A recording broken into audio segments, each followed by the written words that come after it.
Hello students, I hope you all are doing well. In today's session, we are going to discuss about non-verbal communication and body language.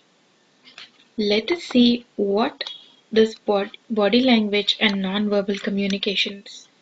I think you can see several points over here which is displayed in the slide, like expression, movement, sign, attitude, hands, behavior, etc.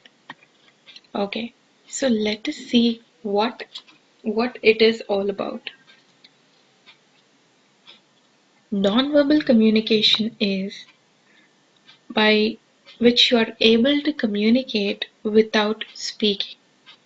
This could be possible by using your visual clues like facial expressions, eye contact, posture, gestures, or by touch, or the way you are, like by the way you dress, the way you behave, your body posture, all these things would be a matter of your nonverbal communication.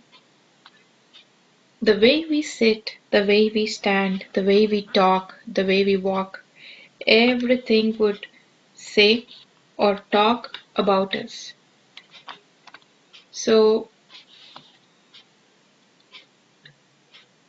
the nonverbal communication is, it plays a far more impact on the people or the people whom we are surrounded by, and they perceive us by the way we speak this language of nonverbal communication.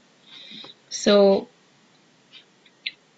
there are several examples of instances where people do understand us by the way of body language that we have or that we practice or that we do.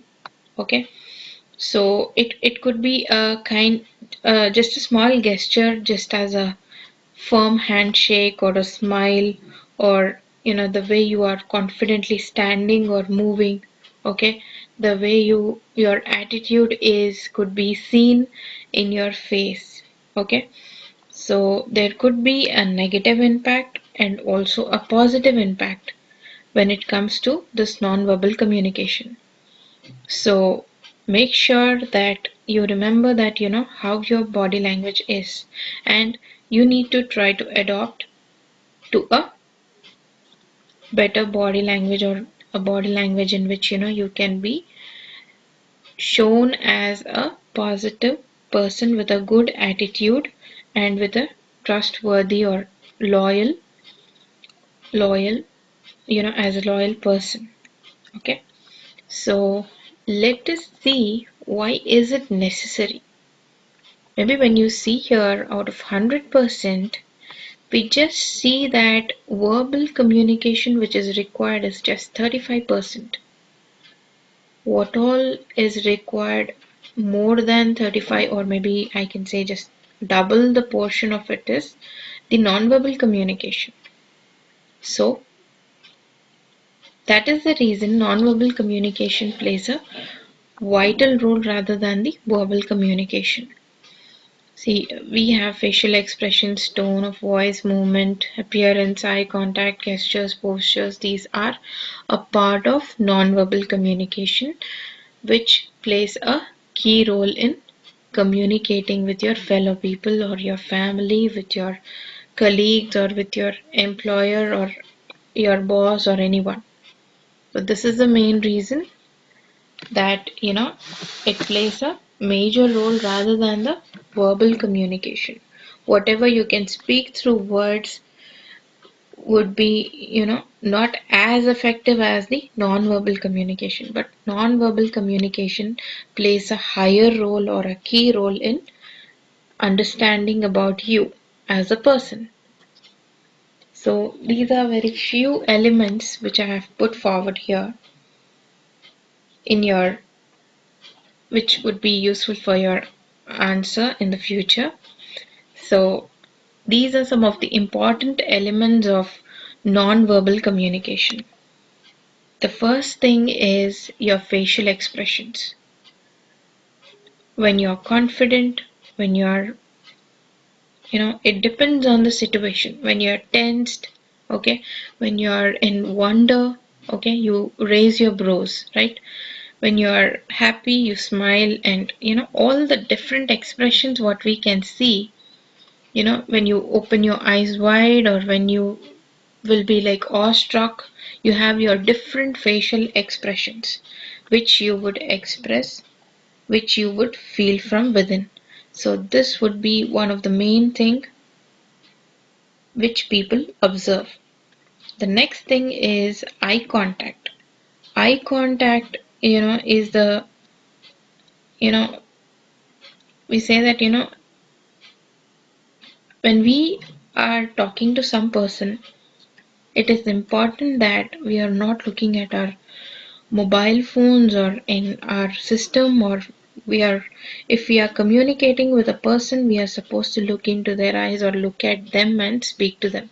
That is the basic etiquette, and that is the way we can draw attention from them. Okay, so that is the way you can express your emotion too. Okay, so if you do not make an eye contact with them when you speak, usually, you know, you may feel as if, for example, if I'm talking to you and if you don't try to have any eye contact with me, it would be just like, as if I'm insulted, okay, or I may feel uncomfortable, okay, when I'm speaking to you. And there are times when people even feel that, it's not worthy to talk to certain people. All right. So that is the major thing what we need to remember. See, we need to remember that face is the index of mind, and then, you know, make sure that you have a bright smile, and then you have eye contact with the person whom you are communicating with. Okay. This would play a major role in your nonverbal communication. Well, when it comes to clothing, you know, when you are in a professional setting, again, you have to dress well in clean and formal clothes, whatever is there according to the situation or according to your HR rules or policy, okay, which were prescribed to you when you join the organization or institution. That is so that you can project a proper attitude and maturity and professionalism according to the way you clothe. That is important. The next thing is gestures. Gestures or the hand motions or whatever you try to do to help others to make them understand what you're trying to say. Well, you can do that, or you can even nod or smile. Okay, these could be some positive means by which you can communicate with the others, or by shaking your hand, or by these are some things. Okay, by waving your hand, etc. Again, it depends on the situation, right? The next thing is your posture. The way you sit, the way you stand, it talks a lot. Okay? The way you sit conveys whether you are confident. If you have a bent back, then it looks really very, um, you know, as if you're not confident. Okay?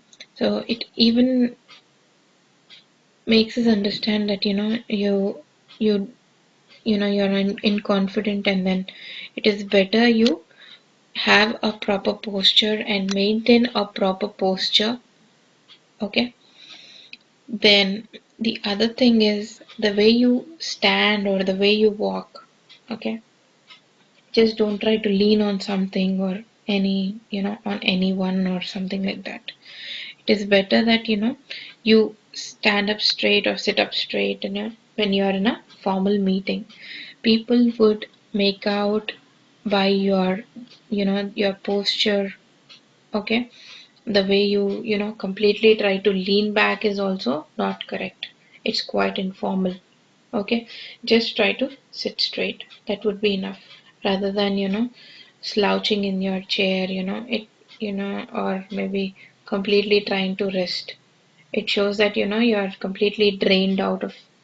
Okay, you're drained out, or you do not have any energy. Okay, that is a negative thing what you try to show up. So it's better if you maintain a proper posture, so that you can show that you're quite energetic, and you're there with full of energy to listen to them and attend that meeting. Okay, the last point under nonverbal communication is distance. So maintaining a proper distance is also good. See, there are certain people, as colleagues, you may have your closer friends or your best friends, whether they are of same gender or different gender, whoever it might be. Make sure that you're not completely standing or sitting too close to someone, so that the other person may not feel uncomfortable. That is the main thing. Or even if you both feel comfortable, it is not good for you to sit too close. Okay, in the professional setting or in the office setting, it is better if you maintain proper distance.